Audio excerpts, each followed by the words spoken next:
Hi, I'm Marianne Gergen. I'm Jude's mother. She's my youngest of 5 kids that went to Powers. And I work as a clinical psychologist. I've been a psychologist for over 20 years. So this topic is really interesting to me. So just to start off, do you think that you are a good communicator?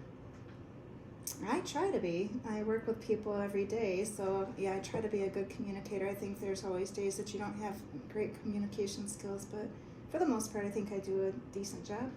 And would you say that you're a motivated person when it comes to communicating? You're motivated to have conversations?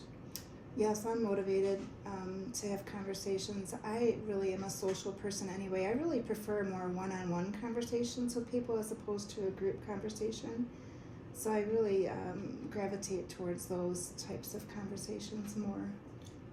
What aspects do you think that go into having a good conversation? What makes that a solid, good connection between another person?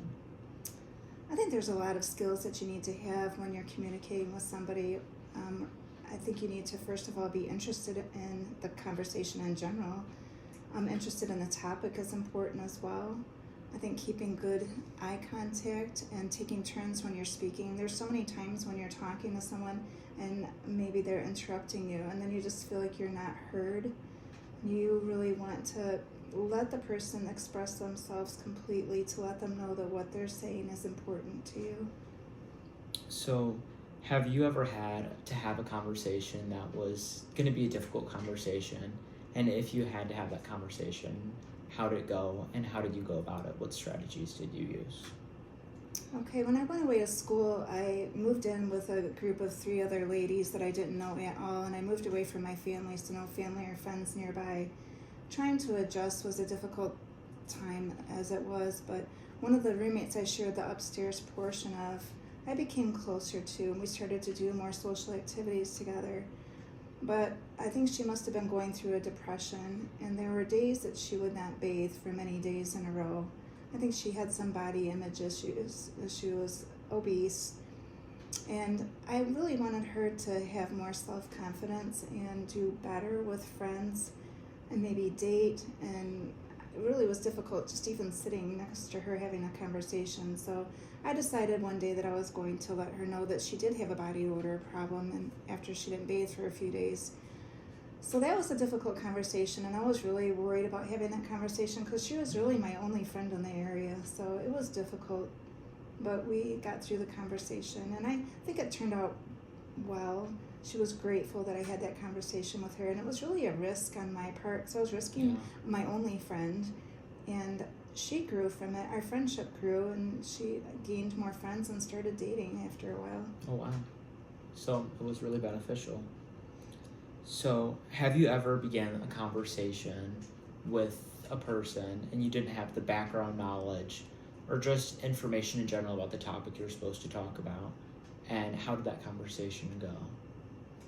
I think that happens, frequently when I'm at work. Sometimes I have somebody show up that I have to evaluate, and I don't have any of their background information with me. So I know my part of the job. I know what type of questions I have to have, but I don't really know anything about the person ahead of time. So I feel like I'm trying to catch up the whole time. It usually goes okay because I have enough experience asking my questions and finding out information from the person. So I'm usually able to get the information I need, and the conversation goes well. And I like people, so I feel like I can put people at ease usually. Other times it happens in a social situation, and I feel like this happens to everyone. You walk into a crowd or you're at a social gathering and maybe you're the last one to get there, and you walk up to a group of people and they're already having a conversation and you're the last one to show up. So you're trying to figure out, first of all, what are they talking about, and getting the gist of the conversation and what's going on. So you're kind of catching up there for a little bit. So I usually just stay quiet for a little bit and listen to what the topic is.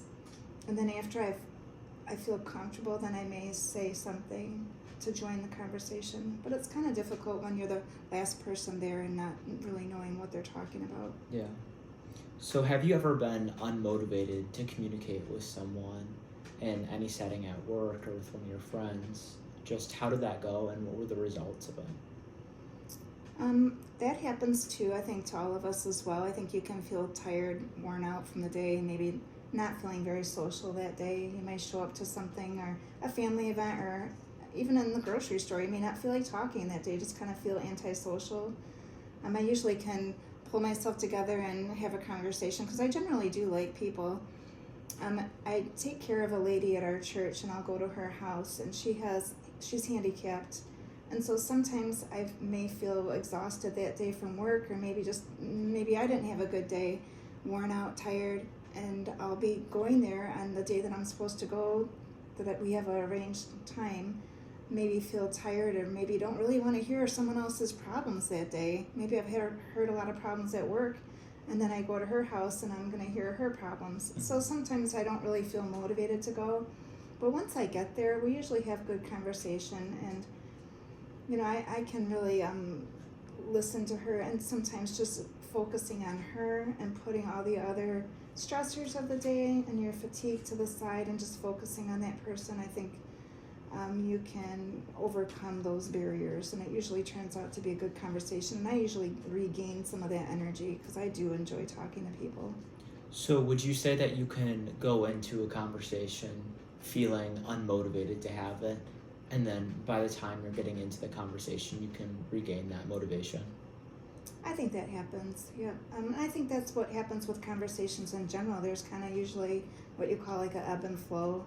You are interested, and then you're not interested. You may tune in and tune out of a conversation, and if there's a topic, maybe there's a group of people talking, and the conversation goes to a topic you're not interested in, so you might tune out a little bit. Maybe you lose your eye contact, zone out a little bit, daydream, and then you come back when the topic is more interesting. Of course, you can't do that as much when it's just one person you're talking to.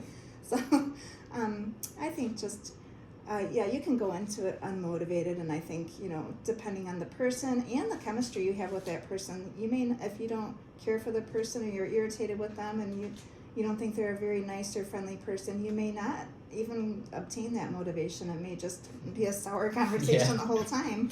But if you like the person, and I think sometimes you can get that motivation to talk with them, and it usually will go better if you get along and there's a good relationship. That helps. All right. Well, thank you.